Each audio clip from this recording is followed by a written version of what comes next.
Avis vascular centre, మన దేశంలోనే the best varicose vein hospital. Hi Madhuri, how are you? Hi. So చాలా క్యూట్గా కనిపిస్తున్నావు నువ్వు. Thank you. సో చాలా పొలైట్గా ఉంది. నేను అసలు డాన్సర్ కదా దద్దరిల్లిస్తుంది అనుకుంటే ఇంత సాఫ్ట్గా స్వీట్గా. సో అంటే స్టార్టింగ్ కదా, స్టార్టింగ్లో ఒక 10 నిమిషాల తర్వాత ఫుల్ ఏమో మీరు అడిగే క్వశ్చన్స్ బట్టి.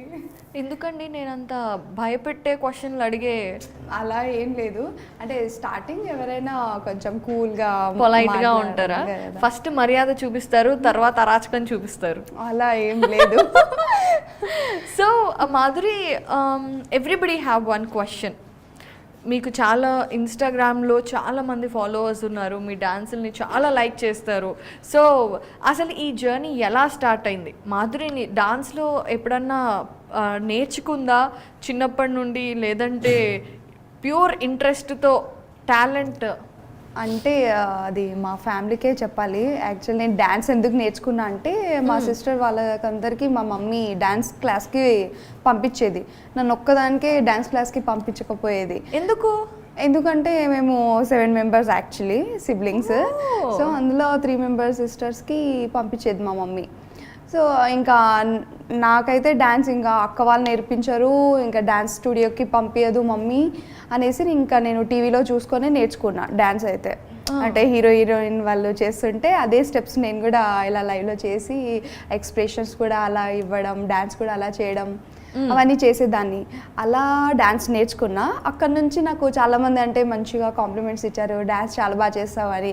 ఇంకా నాకు ఇంట్రెస్ట్ బాగా పెరిగింది, డ్యాన్స్ చాలా బాగా చేస్తున్నావు అంటే ఇంకా కాన్ఫిడెన్స్ ఎక్కువైంది, ఎంకరేజ్మెంట్ దొరికింది. ఇంకా అలా నేను డ్యాన్స్లో ఇంకా డే బై డే ఇంప్రూవ్ చేసుకున్నా. ఈ టిక్ టాక్ అంటే ఈ జర్నీ ఎలా స్టార్ట్ అయిందంటే బీటెక్ ఫైనల్ ఇయర్లో నేను యాన్యువల్ డేకి అలా ఇలా కాలేజ్ ఫంక్షన్స్లో డ్యాన్స్ చేసేదాన్ని కదా. కాలేజ్ ఫంక్షన్స్ మాధురి డాన్స్ చేయాల్సిందే. సో అలా నేను డ్యాన్స్ చేసేదాన్ని. మా ఫ్రెండ్స్ వాళ్ళందరూ చూసి నువ్వు ఎందుకు టిక్ టాక్ యూజ్ చేయవు, చాలామంది చేస్తున్నారు, ఇది ఒక మంచి ప్లాట్ఫామ్, నువ్వు యూజ్ చేయంటే బీటెక్ ఫైనల్ ఇయర్లో నేను అప్పుడు స్టార్ట్ చేశాను టిక్ టాక్. ఫస్ట్ యాక్టింగ్ ఇలా డైలాగ్స్ అలా చెప్పేదాన్ని. కానీ ఒకరోజు సడన్గా ఇలా డ్యాన్స్ వీడియో చేశా, అది కూడా folk song, normal movie songs చేయలేదు. మెయిన్ నా ఫ్యాన్స్ నన్ను రికగ్నైజ్ చేసేది ఏంటంటే ఫోక్ సాంగ్స్ చేస్తే మాధురి అని గుర్తుపెడతారు. సో అక్కడ నుంచి నాకు ఫోక్ సాంగ్స్ నుంచి నా వీడియోస్ చాలా వైరల్ అయ్యాయి.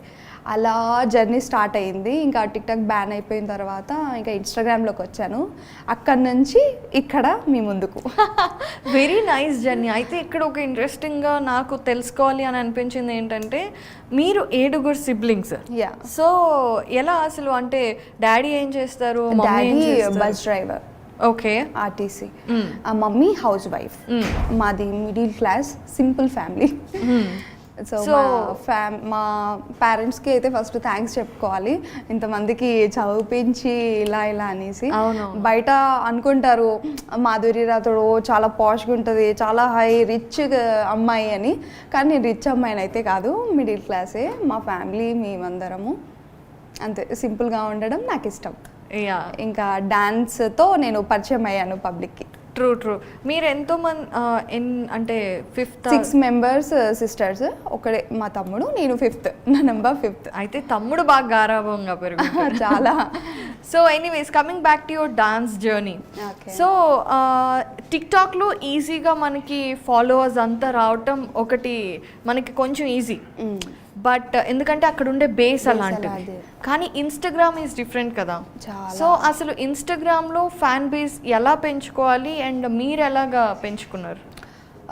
మెయిన్ నేను టిక్ టాక్లో ఫస్ట్ నా ట్రిక్ ఏముండేనంటే పబ్లిక్ నా డాన్స్ని చూసి బాగా ఫాలో అయ్యేవాళ్ళు. అండ్ నేను ఇన్స్టాగ్రామ్లో స్టార్టింగ్లో నాకు లైక్స్ ఫాలోవర్స్ ఎక్కువ రాకపోయేది. నేను పబ్లిక్ని అడిగేదాన్ని, అంటే మీరు ఎలాంటి వీడియోస్ అంటే లైక్ చేస్తారు ఇలా ఇలా అంటే మా ఫ్యామిలీలోనే అడుగుతూ ఉంటానన్నమాట, ఇలా డ్యాన్స్ వీడియోలు చేస్తే మంచిగా ఉంటాయి, ఇలా డైలాగ్స్ చెప్తే బాగుంటాయి, ఫోక్ సాంగ్కి చాలా ఉంది ఇప్పుడు, మా సాంగ్ చేస్తే అందరూ అంటే వాళ్ళకు కూడా హోష్ వస్తుంది మంచిగా, వాళ్ళు కూడా డ్యాన్స్ చేస్తారు, సో నువ్వు మా సాంగ్స్ చేయి, అలా చేయడం వల్ల నీకు మంచిగా ఫాలోవర్స్ వస్తారు అని. సో నేనేం చేశాను అంటే మెయిన్ ఈ సోషల్ మీడియాలో ఫోక్ సాంగ్స్ ఎక్కువ చేయరు, సో ఫస్ట్ నేను స్టార్ట్ చేశాను ఫోక్ సాంగ్స్ చేయడము, అందులో నా డ్యాన్స్ చూపించుకున్నాను, అలా ఫోక్ సాంగ్స్ చేసుకుంటా డ్యాన్స్ చేసుకుంటా మాస్ బీట్ ఎక్కువ చేశాను. అదొక ట్రిక్ అయితే నాకు తెలిసింది, ఓకే మాస్ డ్యాన్స్ చేస్తే బాగా ఫాలోవర్స్ వస్తుందని. మళ్ళీ డైలాగ్స్ చెప్తే మళ్ళీ ఫాలోవర్స్ రాకపోయేది, నాకు అక్కడ కొంచెం డిఫరెన్స్ కనిపించింది. సో నేను ఇంకా అనుకున్నా నేను డ్యాన్స్ వీడియోలు చేస్తేనే నా వీడియోస్ మంచిగా క్లిక్ అవుతాయి, నాకు ఫాలోవర్స్ వస్తారు అనేసి. సో అలా నేను డ్యాన్స్ వీడియోస్ చేసుకుంటా నా ఇన్స్టాగ్రామ్ ఫాలోవర్స్ని పెంచేస్తాను. And you know the best thing, నేను ఇన్స్టాగ్రామ్ది మీది చూసినప్పుడు ద సాంగ్స్ యూ చూస్ అంటే 90s కిడ్స్ 2000s అసలు మరీ అంత ఓల్డ్ ఏం కాదులేమా అసలు అవన్నీ మళ్ళీ రీఫ్రెషింగ్ ద మెమరీస్ అన్నమాట. ఎందుకు అంటే అండ్ చాలా మంది ట్రెండ్ అయ్యే పాటలు చేస్తారు కానీ ఆ పాటలు చూస్ చేసుకొని చేయరు. ఇవి చేయటం అనేది కూడా one of the success secret అనిపించింది నాకు. Is it true? Ya true, because నేనేమనుకుంటున్నా అంటే ఇప్పుడు రీసెంట్గా చాలా కాంపిటీషన్ ఎక్కువైపోయింది, చాలా మంది ఇన్ఫ్లుయెన్సర్స్ వస్తున్నారు అండ్ ఫోక్ సాంగ్స్ చేస్తున్నారు, డైలాగ్స్ చేస్తున్నారు, మూవీ సాంగ్స్ చేస్తున్నారు. బట్ నేనేమనుకుంటున్నా అంటే నేను డ్యాన్స్ చేస్తే ఆ వీడియో ట్రెండ్ అవ్వాలనేది నాది. నేను చేసే ప్రతి ఒక్క వీడియో ట్రెండ్ అవ్వాలి, నా స్టెప్స్తో ఆ సాంగ్ కూడా గుర్తుపట్టాలి అందరూ, ఓకే మాధురి రాథోడ్ ఓల్డ్ సాంగ్స్ని కూడా ట్రెండ్ చేసేస్తుంది అని ఒకటి రావాలనేసి నేను ఓల్డ్ సాంగ్స్ తీసుకుంటున్నాను. అండ్ ఓల్డ్ సాంగ్ తీసుకోవడం వల్ల అంటే పాతగా అంటే పెద్దోళ్ళు చూస్తారు, చిన్నపిల్లలు చూస్తారు, మా జనరేషన్ వాళ్ళు చూస్తారు, సో అందరు చూస్తారు కాబట్టి ఇంకా ఓల్డ్ సాంగ్స్లో అది వేరే ఉంటుంది, ఆ మ్యూజిక్ ఆ బీట్ వేరే ఉంటుంది కాబట్టి నాకు ఆ మ్యూజిక్ ఎందుకో చాలా ఇష్టం, మళ్ళీ అది తీసుకొద్దామని. ఫోక్ సాంగ్స్ అంటే ఇప్పుడు అందరు చేసేస్తున్నారు, సో ఇప్పుడు నేనైతే ఆ కాంపిటీషన్లో ఓకే, బట్ నా ఫ్యాన్స్కి ఇంకా నేను కొత్తగా చూపించాలంటే ఓల్డ్ సాంగ్స్ని మనం ట్రెండ్గా చూపిద్దాం అనేది నేను ఇప్పుడు ఓల్డ్ సాంగ్స్ అలా చేస్తున్నా. సో మీరు అన్నట్టుగానే you said that influences are so many. ఇప్పుడు చాలా మంది ఇన్స్టాగ్రామ్లో డైలాగ్స్ చెప్తున్నారు, వాళ్ళ ఓన్గా క్రియేట్ చేసి. కాంపిటీషన్ అనేది ఎలా ఉంటుంది మీ మధ్యలో? కాంపిటీషన్ అని ఉండదు కానీ అది ఏంటో తెలియదు, అది ఇన్స్టాగ్రామ్ అతనికే తెలియాలి ఎలా డిజైన్ చేశారో. బట్ టాలెంట్ ఉన్న వాళ్ళకి ఎంకరేజ్ చేయాలి పబ్లిక్ అయితే మెయిన్. కొంతమంది చేస్తుంటారు బట్ చాలా హార్డ్ వర్క్ ఉంటుంది, డ్యాన్స్ చేస్తుంటారు ఎండలో వాళ్ళే ఓన్గా చేసి, అలాంటి వాళ్ళకు ఎక్కువ రీచ్ రాదు. కొంతమంది అది లక్ ఉండొచ్చు వాళ్ళకి, కానీ నేనేమనుకుంటున్నా అంటే పబ్లిక్కి ఒకవేళ పబ్లిక్ చూసే వాళ్ళకి ఒకటి ఏం చెప్తానంటే, వాళ్ళు చూసే వాళ్ళందరూ కొంచెం హార్డ్ వర్క్ కూడా చూడాలి. మరీ ఎక్కువ ప్రొఫెషనల్ డాన్సర్ చేసినా ఇష్టపడట్లేదు. ఇప్పుడు వీళ్ళు చాలా పర్ఫెక్ట్గా చేస్తున్నారు, ఓకే స్వైప్ వీడియో స్వైప్ అంటే ఇప్పుడు ఎలా అంటే పబ్లిక్ ఎలా అయిపోయారంటే, ఇప్పుడు బ్యాడ్గా ఏదైనా వీడియో చేశారనుకో ఈమె ఏం చేస్తుంది అనేసి లాస్ట్ వరకు చూస్తారు. అదే ఒక కష్టపడి స్టెప్స్ అంతా కొరియోగ్రఫీ చేసి ఎండలో అంతా చేసి ఒక వీడియో మంచిగా చేసి పోస్ట్ చేస్తే ఇతను మంచిగా చేస్తున్నా లైక్ కూడా కొట్టరు, జస్ట్ స్వైప్ చేసేస్తారు. అదే వాళ్ళకి ఎలా అంటే ఏదైనా బ్యాడ్గా కనిపించింది అనుకో, అంటే వాళ్ళకి కామెంట్ పెట్టడానికైనా ఆ వీడియో లాస్ట్ వరకు చూడాలి వాళ్ళు, ఇది చూడు ఇలా లాస్ట్ వరకు ఏం చేస్తుంది ఏమి అని. అదేదో టాలెంట్ ఉన్న వాళ్ళకి మంచిగా వీడియో బాగుంది, చాలా బాగా డ్యాన్స్ చేస్తున్నారు, ఒక కామెంట్ ఒక లైక్ కొట్టేస్తే మాకు కూడా ఇన్స్టాగ్రామ్ ఆల్గరిథం వల్ల ఆ వీడియో ఫుల్ చూసేస్తే మాకు మంచి వ్యూస్ వస్తాయి, మంచిగా సపోర్ట్ ఉంటుంది, మంచి ప్లాట్ఫామ్ దొరుకుతుంది. మేము ఏ ఫీల్డ్లో వెళ్ళాలనుకుంటున్నామో ఆ ఫీల్డ్కి వెళ్తాము పబ్లిక్ వల్ల. సో ఆడియన్స్ పాయింట్ ఆఫ్ వ్యూలో అంటే లైక్లు కమెంట్లు చేయటం వల్ల ఇన్ఫ్లుయెన్సర్స్కి ఏంటి బెనిఫిట్ అంటే, ఇప్పుడు యూట్యూబ్ ఉంది, యూట్యూబ్లో లైక్స్ కమెంట్స్ ఇవన్నీ రీచ్, మీరు you are in YouTube also right Madhuri? Yes. So రీసెంట్గా కాబట్టి సో అందులో డబ్బులు వస్తాయి అడ్వర్టైజ్మెంట్స్ రావటం వల్ల అని. ఇన్స్టాగ్రామ్లో లైక్లు కమెంట్ వల్ల ఏంటి బెనిఫిట్ మనకి? ఏంటంటే ఇప్పుడు నాకు డాన్సర్ అవ్వాలని ఉంది మంచిగా. లైక్ నాకు శేఖర్ మాస్టర్ అంటే చాలా ఇష్టం, అతని కొరియోగ్రఫీ అంటే ఇంకా ఇష్టము. రీసెంట్గా సామి సాంగ్ వచ్చిన సాంగ్ అయితే చెప్పక్కర్లేదు, అంత బాగా కొరియోగ్రఫీ చేశారు. సో అలాంటి సార్ వాళ్ళ దగ్గర వెళ్ళాలి, వాళ్ళ కంట్లో మేము పడాలి అంటే మేము ఇక్కడ మంచి మంచి డ్యాన్స్ వీడియోలు చేస్తే కొంచెం బాగా వ్యూస్ వస్తాయి. ఇది ఒక ఆల్గరిథం ఉంటుంది కదా, అంటే వీడియో ఎండింగ్ వరకు చూస్తే కొంచెం వ్యూస్ వస్తాయి అన్నమాట. అంటే ఈ ఇన్స్టాగ్రామ్ ఆల్గరిథం ఏమనుకుంటుంది అంటే పబ్లిక్కి ఈ వీడియో నచ్చింది అందుకని వీళ్ళు ఫుల్ వీడియో చూస్తున్నారు అనేసి. సో అలా మాకు లైక్ కామెంట్ చేయడం వల్ల మా అకౌంట్ అనేది కొంచెం బూస్టప్ అవుతుంది. అలా మాకు ఎక్కువ వ్యూస్ వస్తాయి. ఎక్కువ వ్యూస్ రావడం వల్ల మాకు చాయిసెస్ వస్తాయి. చాయిస్ వస్తే మంచిగా ఎక్కడైనా మంచిగా టీవీలో అలా వద్దామని మాకు. సో ఇప్పటి వరకు ఎలాంటి ఆఫర్స్ వచ్చాయి? ప్రజెంట్ అయితే నేను వెబ్ సిరీస్ అంటే సత్యభామ తమిళ మీడియాలో దివ్యశ్రీ చేసిన సత్యభామ వెబ్ సిరీస్లో ఒక ఎపిసోడ్ చేశాను. అండ్ యూట్యూబ్లో శ్వేతా నాయుడు మెహబూబ్ దిల్సేతో కవర్ సాంగ్స్ చేశాను కొన్ని. అండ్ యూట్యూబ్లో స్టార్టింగ్లో నాకు తెలియని అప్పుడు అయితే కొన్ని కవర్ సాంగ్స్ షార్ట్ ఫిలిమ్స్ అలా చేశా. అండ్ రీసెంట్గా లక్కీ ఛాన్స్ హరితేజ అక్క యాంకరింగ్ చేస్తుంది కదా, సో లక్కీ ఛాన్స్లో పిలిచారు నన్ను, అక్కడ కూడా పార్టిసిపేట్ అయ్యా గేమ్ షోలో. సో ఇలా యూట్యూబ్లో కవర్ సాంగ్స్ కానీ ఏమన్నా షార్ట్ ఫిలిమ్స్ ఇలాంటివి చేసినప్పుడు డబ్బులు ఇస్తారా? అంటే మా ఇంట్రెస్ట్ అంటే ఇప్పుడు మాకెలా అంటే మేము ఓన్గా మా ఛానల్లో కవర్ సాంగ్స్ చేసామనుకోండి కాపీరైట్స్ పడతాయి కాబట్టి మాకు మనీ రాదు. అండ్ మేమేమనుకుంటామంటే ఇప్పుడు డైరెక్టర్స్ కానీ ఎవరైనా పెద్దవాళ్ళు చూసేటోళ్ళు యూట్యూబ్ బాగా చూస్తారు కాబట్టి మంచి కవర్ సాంగ్ చేస్తే మంచిగా మాకు ఒక కాంప్లిమెంట్ వస్తుందేమో, ఎక్కడి సైడ్ నుంచి అయినా ఒక చాయిస్ వస్తుందేమో అనేసి కవర్ సాంగ్ చేస్తుంటాం. సో ఇలాంటివన్నీ ఫ్రీగానే చేస్తారు? కొంచెం అంటే ప్రొడక్షన్ బట్టి కొన్ని ఫ్రీగా చేస్తాం, కొన్ని పేమెంట్తో చేస్తాం. ఓకే. సో పేమెంట్స్ దగ్గరకు వచ్చేసి చాలామందికి ఇదొక క్వశ్చన్ మార్క్ అనమాట. ఈ insta influencers you know basically social media influencers అందరూ రోజుకొక కొత్త డ్రెస్ వేసుకొని డిఫరెంట్ బట్టలు, different hairstyles, different locations. అరే ఎలా వస్తారు వీళ్ళు, అందరూ రిచ్ అనుకుంటారు కదా. And you said your middle class. So ఇలా బట్టలు డిఫరెంట్గా వేసుకొని డిఫరెంట్ లొకేషన్స్లోకి వెళ్ళి ఇవన్నీ చేయాలంటే ఎలా మేనేజ్ చేస్తారు? వాట్ ఆర్ ద సోర్సెస్ అంటే ఇప్పుడు మనకు బొటిక్స్ వాళ్ళు మాకు కాంటాక్ట్ అవుతారు. అంటే మీరు చాలా బాగా డ్యాన్స్ చేస్తారు, అదే మా అవుట్ఫిట్లో మీరు చేస్తే వ్యూస్ వస్తాయి, అందులో ఎవరికైనా మీరు వేసుకున్న అవుట్ఫిట్ నచ్చితే మాకు కాంటాక్ట్ అవుతారు. సో మేము మీకు అవుట్ఫిట్ ఇస్తాము, మీరు మా కోసం ఈ అవుట్ఫిట్ తీసుకొని ప్రమోట్ చేయండి మా పేజ్ని అనేసి వాళ్ళు అంటారు. సో డిస్క్రిప్షన్లో పెడతాం, మేము ట్యాగ్ చేస్తాము, అలా అవుట్ఫిట్ వస్తుంది వాళ్ళకి. అది మళ్ళీ ఇచ్చేయాలా ఉంచుకోవచ్చా? డిపెండ్స్. అంటే కొన్ని అవుట్ఫిట్ నాకు నచ్చితే నేను తీసుకుంటా, లేకపోతే పేమెంట్ అలా. ఓకే. కొన్నిసార్లు ఇప్పుడు షూట్స్ ఉన్నప్పుడు మనకు అవుట్ఫిట్ మస్టర్డ్ షూట్ కాబట్టి వాళ్ళు బొటిక్ వాళ్ళు మంచిగా చేస్తారు.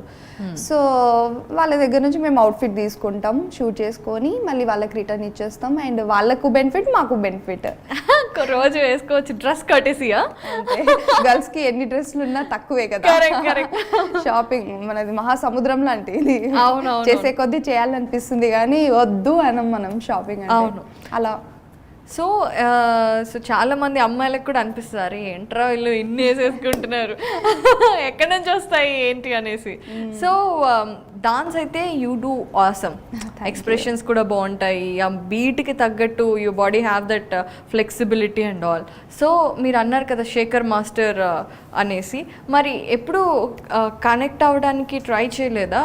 Didn't you get approached by, or ఇప్పుడు కాంటాక్ట్స్ కూడా పెరుగుంటాయి, టీవీ వాళ్ళు షార్ట్ ఫిల్మ్స్ వాళ్ళు పిలుస్తున్నారు కదా. కానీ సార్ ఎక్కడ మనం ఎక్కడ, చాయిస్ వస్తే మంచిగా వెళ్తాను. అంటే సార్ కంట్లో పడాలి నేను. సో అప్పటి వరకు నేనైతే ఇప్పుడు హార్డ్ వర్క్ చేస్తూనే ఉంటా. మంచిగా ఈ ఇయర్ అంతా హార్డ్ వర్క్ చేసి మంచి నేమ్ రావాలి, మాధురి రాథోడ్ బ్రాండ్ అయిపోవాలి, అందరికీ తెలియాలి. శేఖర్ మాస్టర్ ఒక కాంప్లిమెంట్ ఇచ్చినా చాలు నాకు, మాధురి రాథోడ్ అమ్మాయి చాలా మంచి డ్యాన్స్ చేస్తుంది అన్న ఒక్క కాంప్లిమెంట్ ఉంటే చాలు నాకు. ఇప్పుడు డాన్స్ కాంపిటీషన్స్లోకి వెళ్ళినా కూడా రికగ్నిషన్ వస్తుంది కదా, అవును. అలా ఎప్పుడు ట్రై చేయలేదా? లేదు, నేను మరి వాళ్ళ అంత ప్రొఫెషన్ డాన్సర్ అయితే కాను నేను. ఓకే చేస్తాను, నేను రీల్స్ వరకు చేస్తాను. అంటే నేను డ్యాన్స్ స్టూడియోస్కి వెళ్ళలేదు, నాకు ట్రైనింగ్ లేదు కాబట్టి నేను వాళ్ళకు తగ్గట్టు లేను. వాళ్ళు చాలా హార్డ్ వర్క్ చేస్తారు. అవును, అది కూడా కరెక్ట్. ట్రైనింగ్ చేయొచ్చు కదా, మరి ఇంత ఇంట్రెస్ట్ ఉంది, యూఆర్ సో ప్యాషనేట్. చేస్తున్నాను, ఇప్పుడైతే దానికే ట్రై చేస్తున్నాను. ఇంకా నేను డే బై డే ఇంప్రూవ్ చేసుకుంటున్నాను, నా డాన్స్ కానీ ఎక్స్ప్రెషన్స్ కానీ what ever. Good, very good. So coming back, చాలా మరి సీరియస్ క్వశ్చనింగ్ అయిపోయింది కదా, లెట్స్ గెట్ బ్యాక్. సో మామూలుగా ఎలాంటి కాంప్లిమెంట్స్ వస్తాయి మాధురి? చాలా బండిల్ ఆఫ్ కాంప్లిమెంట్స్ వస్తూ ఉంటాయి కదా. వస్తాయి అక్క, ఎక్కువ అయితే అక్క అనే పిలుస్తారు చాలా ఎందుకు మంది. పిలుస్తున్నారు చూడండి, తన ఎక్స్ప్రెషన్ ఎలా మారిపోయిందో అక్క అనగానే. అక్క మీ డాన్స్ చాలా బాగుంటుంది అక్క, మీరు సూపర్గా డాన్స్ చేస్తారు అక్క అక్క అక్క అక్క అయిపోయాను నేను అయితే. ఇట్స్ ఓకే, బట్ ఎక్కువైతే డాన్స్ మీదనే కాంప్లిమెంట్స్ వస్తుంటాయి నాకు. మంచి చేసావు మాధురి, చాలా బాగా డే బై డే నువ్వు కొత్తగా చేస్తున్నావు. డాన్స్ కాంప్లిమెంట్స్ అయినా ప్రపోజల్స్ కూడా చాలా వచ్చాయి చాలా మంది. చెప్పుకోవద్దు కానీ కొంతమంది పిచ్చోళ్ళు ఉంటారు, ఇలా అంటే అంత పిచ్చి ఉంటుందా నా మీద అన్నట్టు మంచి ప్రపోజల్ వస్తాయి. అది అంటే గర్ల్స్కి వావ్ అని అనిపిస్తుంది మనకి. బట్ బాగుంటుంది ఇవన్నీ. Yeah true. అండ్ అలాగే నెగటివిటీ కూడా చాలా ఉంటుంది. మనం నవ్వుకోవడానికి, మనకి మూడ్ బాగాలేనప్పుడు కాంప్లిమెంట్స్ చూసుకోవడానికి సోషల్ మీడియా ఇస్ గుడ్. అలాగే మనం మూడ్ బాగుండి హ్యాపీగా నైట్ అలా నిద్రపోదాం అనుకుంటే ఇలా ఓపెన్ చేయగానే ఓ బ్యాడ్ కామెంట్ వస్తుంది, వాడికి ఇష్టం వచ్చిన మాటలన్నీ మాట్లాడతాడు. సో అలాంటివి కూడా ఫేస్ చేస్తుంటావు కదా? చేసుంటా, బట్ నేను రియాక్ట్ అవ్వను. మెయిన్ థింగ్ నేను అదొకటి నేర్చుకున్నా, మా డాడీ చెప్పాడు, ఇలా ఏదైనా ఎంత పెద్దగా కామెంట్ అయినా ఇవ్వని, నువ్వు రియాక్ట్ అవ్వద్దు. నువ్వు రియాక్ట్ అయితే అది ఇంకా పెరుగుతుంది, కానీ నువ్వు రియాక్ట్ అవ్వద్దు, జస్ట్ వదిలేసేయాలి. కామెంట్ వాళ్ళ దృష్టి బాగుండాలి కదా. మనం మంచిగా చేస్తున్నాం, డ్యాన్స్ చేస్తున్నాం, మంచిగా పబ్లిక్ ఎంటర్టైన్మెంట్ ఇస్తున్నాము. సో మనం మంచిగా ఉన్నప్పుడు వాళ్ళు బ్యాడ్ కామెంట్ వేసినప్పుడు మనం చూడొద్దు. నాకు 100%లో 80% పాజిటివ్గా కామెంట్ వస్తాయి, 20% నేను పట్టించుకోను. బికాస్ నాకు 80% నాకు అక్కడ మంచిగా సపోర్ట్ దొరుకుతుంది, మంచి కామెంట్స్ వస్తున్నాయి. సో నేను 20% కామెంట్స్ మీద నేను ఎక్కువ ఫోకస్ చేయను. ఓకే వాళ్ళకు అంటే నేను ఎదుగుతున్నా కాబట్టి వాళ్ళకి ఏమైనా అనిపిస్తుందా, జెలసా లేకపోతే వాట్ ఎవర్, అందుకని కొంచెం వదిలేస్తాను నేను. సూపర్ యాటిట్యూడా ఇది? మెల్లమెల్లగా బిల్డ్ అయ్యి ఉంటుంది. ఫస్ట్లో బాధ వచ్చి ఉంటుంది కదా? ఫస్ట్లో స్టార్టింగ్లో బాధపడేదాన్ని, కానీ ఇప్పటివరకు అయితే మరీ అంత బ్యాడ్ కామెంట్స్ అయితే రాలేదు. కొన్నిసార్లు అంటే గర్ల్స్కి రిలేటెడ్గా ఇలా బ్యాడ్ కామెంట్స్ పెట్టినా కూడా అనుకుంటా, ఓకే వాళ్ళ ఇంట్లో కూడా మమ్మీ సిస్టర్స్ వాళ్ళందరూ ఉంటారు కాబట్టి ఓకే వాళ్ళకే తెలుస్తుంది. ఇప్పుడు బ్యాడ్ కామెంట్స్ చేస్తారు, కానీ ఇఫ్ నేను ఒక మంచి స్టేజ్కి వచ్చిన తర్వాత వాళ్ళు అరే యార్ ఎంతైనా మంచిగా బ్యాడ్ కామెంట్స్ చేసినా మధు ఎక్కడ గివప్ ఇవ్వలేదు, హార్డ్ వర్క్తో తను వెళ్ళింది ఓకే అని ఎవరైతే బ్యాడ్ కామెంట్స్ చేస్తారో వాళ్ళే నన్ను రేపటి నాడు మంచిగా పలకరిస్తారేమో, నాకే ఫ్యాన్ అవుతారేమో. అవును, అందుకని రియాక్ట్ అవ్వను, నేను జస్ట్ కూల్గా ఉంటాం. ఓకే, సో ఇన్స్టాగ్రామ్లో ఎక్కువ డూయట్ చేసినప్పుడు రిపీటెడ్గా ఒక అబ్బాయి కనిపిస్తూ ఉంటాడు. సో అందరూ బాయ్ ఫ్రెండ్ అనుకుంటున్నారు, నిజమేనా? నో అస్సలు కాదు, మా ఫ్రెండ్. అస్సలు కాదు, పాప ఫీల్ అవుతాడు, కాదు అని చెప్పొచ్చు కదా. కానీ మేమిద్దరం ఫ్రెండ్స్ కదా. కానీ అది ఉండాలి యాక్చువల్లీ, అది ఉంటే పబ్లిక్కి అరే వీళ్ళు ఫ్రెండ్సా కపుల్సా క్యూరియాసిటీ ఉంటుంది కాబట్టి ఓకే అలా ఉన్న మా వీడియోస్ కొంచెం పోతుంది. సో ఆ థాట్తో మేమిద్దరం కలిసి వీడియోస్ చేస్తాం. అండ్ చాలా మందికి మా కపుల్ అంటే చాలా బాగా ఇష్టం. So any boyfriend still now? No ఇప్పుడైతే లేదు, పాస్ట్లో ఉండేటోళ్ళు. ఓకే, సో ఎలాగో రిలేషన్షిప్లో